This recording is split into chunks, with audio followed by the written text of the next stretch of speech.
where each and every one of them can be educated to the best of our ability in a safe, welcoming environment, free of racism, bigotry, and prejudice. The district's leadership in passing equity policy 4 years ago put us at the forefront of racial equity work.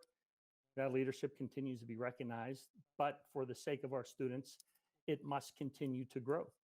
Uh, I've been a strong and loud proponent of developing effective equity and instructional programs, ones with clear and articulable goals, guideposts, and measurement systems to ensure that they achieve the desired outcomes. We need to honor our Black, Indigenous, and other persons of color in this district by ensuring that we properly plan, fund, and implement our future equity work and achieve the outcomes we all desire. As I stated in the past, although I agree and support many of the proposals in this document, I do not feel this resolution is the proper forum to make policy, strategy, and administrative decisions.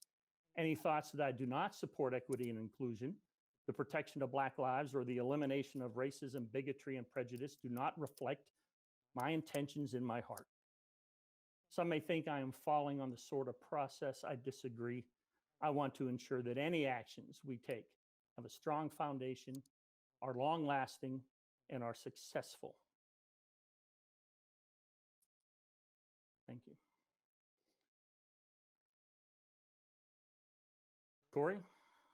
Thank you, Chair Ostapi. I just wanted to take a moment to share with the board just my thoughts on this, because I agree with everyone's comments. It's been challenging for us to wrestle with this. I had a parent contact me today and asked, can we count on you for support and advocacy for the respect and the lives of our Black students in District 279? And my answer to that is 100% firm yes. And I don't want to go through all them. You know, I've made some statements and comments on June 9th, June 16th, June 23rd. So I feel like I've been pretty clear in my position as superintendent and the importance of our work.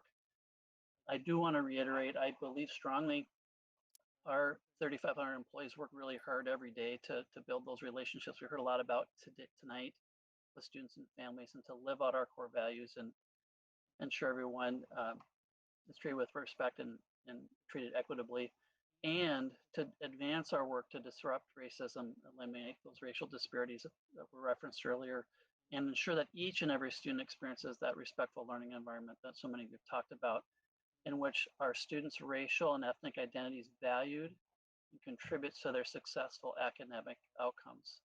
So together, I believe we must demonstrate our commitment to take action to do this by accelerating our work. You've heard me use that phrase before. I believe the items proposed in the resolution, at least the ones for the administration, are addressed in my recommendations for action in that district operational plan, and we will get to measurable targets with that as well. And your support of this resolution can help us do that and be the beginning of moving forward. Thank you. Thank you. Board members, any other questions or comments? Kelsey?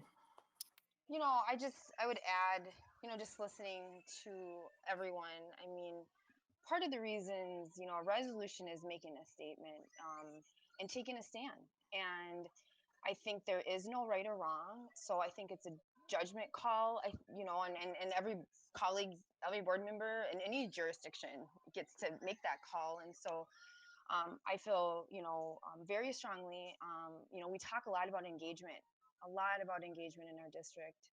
And we've heard a lot from our community, from our students, from the teachers, from our community members, from people who don't even live here, you know? And so that's the other piece. So I'm, you know, what it's showing me is, you know, are we listening? We have an opportunity to take action, and I would agree with Tanya. I mean, this is a first step. The action items, absolutely. Administration, yep, they're not fully formed. They're things that we've talked about at length and different over the last year and a half I've been on the board, and they need to be vetted through a process, and we need more input from our community on that piece. I just think, you know, we need to start somewhere. And as I looked and I, you know, when I wrote that original letter and read it to the board, and I started looking across the country at what other districts were doing. You know, I believe my convictions were they were in line, and then it was validated by um, the community members that have really raised their voice. And so um, that's where I'm coming from. And you know, and the other piece about action items, that's another piece that there's inconsistency, right? Whether you add action items or you don't add action items. I had a couple. My fears around not including them was that it would be easy to say, well, what is the teeth? What does that mean to us?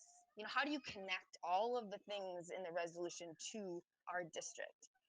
And as an African American woman on this board, these are how I believe this is the start of where we can get. And no doubt, we have a race and equity, you know, team. We have a new assistant superintendent of equity. I'm not saying, don't even imply we're not on the right track at all. But how do we move the dial? And then the other piece I would say about the action items is that a lot of times when there are initiatives or um, items that we're gonna, whether they're policy driven or they're actually operationalized in our school, a lot of times they're fragmented, you know, and it's hard to see the big picture of where we're going. And this was also my attempt to look, hey, we are going in this direction, and these are the items that we're supporting to get us there. So I'll just leave it at that, but I wanted to provide a little explanation and context to why I propose this. I just want to say one more thing.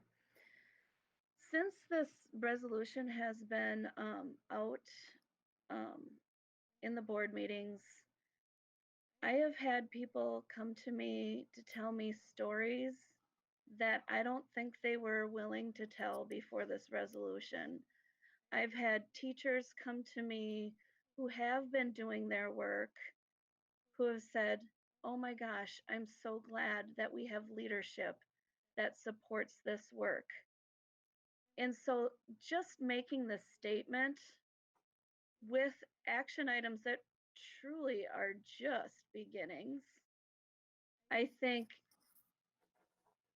gives us a chance to have earned back some trust of some communities that just haven't felt that trust. And it's not because we didn't try, it's because there are barriers there that we don't always see. And so I just think that whether you vote this in or not, just having it on here has opened a lot of doors, and a lot of people now feel more comfortable coming and telling their stories.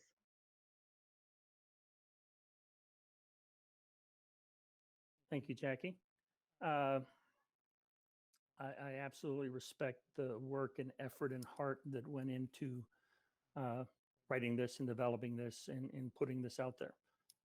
Without a doubt, I support many of the proposals in this document, especially since many of these ideas have been implemented or agreed to in the past, and we've discussed them. And yes, they're a start. I still firmly believe that we need to do this in a manner that not only provides the ideas, but also provides for the funding and the other resources to properly implement them. I mean, I am looking forward to working with all my fellow board members in work sessions and strategy sessions and budget sessions to make sure that whatever we talk about, that we can put forth in a manner that is going to be successful. I do not want to discourage anybody or lead on that we don't want to do this work. Of course, we want to do this work. I have a slightly different view of how we need to do it so that it's done successfully. And that's my intention and that's my goal. Any other comments? So I think All as right. we continue to do this work forward with our new assistant superintendent of equity, um, I really want to see us take the next step of being very clear about what equity means in our district and creating that vision. So to me, in the work I do and the way I operate and the vision that I have is how can we create a very clear picture of where we want to go? How do we acknowledge on where we're at today relative to that vision? And I really believe that all of our board members believe in that vision, in our mission truly being achieved in every life of our student, every single student. And if we don't achieve that and we're not today, the achievement gap, opportunity gap shows that today that our mission is not being achieved in all of our students' lives. And we've seen already through our strategic plan that we've said that's not acceptable, that we will not be satisfied until every student is realizing our mission. Uh, and so I do want to contribute to that work. And we had some, I had put forth a statement that would help kind of drive some of that vision. And I want to make sure that everybody has input to that. So I pulled that back. But that's the next step that we need to do, is not only have this type of a resolution that reflects voices of our community, but to then say, where are we going? Where is this going to lead us to? How can we get a vision that everybody in our community is engaged in? How can we not be satisfied until every single school in this district feels like our school? That we're not satisfied with it being my school. These are our schools, and our students, and we want all of our students to be achieving that mission. And we've had lots of different ideations on how we can build sister schools, how we can build sister PTAs, how can we just come together more as a community in pursuit of that vision. So there's lots of ideas and lots of work ahead of us, and I'm looking forward to fully participating and having that in our work sessions to drive that forward. Chair Ostafi, if I could just say, I want to agree with Board Member Simons in that putting some structures in place to launch that kind of work, which we've done with our equity context analysis process, which will lead to a real detailed plan to really touch on all those things that you as a board really want us as administration to directly address. So I just wanted to reinforce the agreement of those intentions. Okay, thank you. Any other comments? No, with that, roll call vote will be taken by the board secretary. Sherry? Director Dawson Walton? Aye. Director Ostafi? No. Director Mosqueda Jones? Aye. Director Simons? Aye. With 3 ayes and 1 nay, the motion passes. All right, thank you, everybody. With that, we are finalizing what has been a very long, challenging evening. Our final agenda item is adjournment. Do we have a motion to adjourn at 9:23 p.m.? So moved. Do we have a second? Second. Sherry, can you please take a vote? Director Mosqueda Jones? Aye. Director Dawson Walton? Aye. Director Ostafi? Aye. Director Simons? Aye. 4 ayes, no nays, motion passes 4-0. 9:23, this meeting is adjourned. Thank you, everybody. I appreciate everyone's input.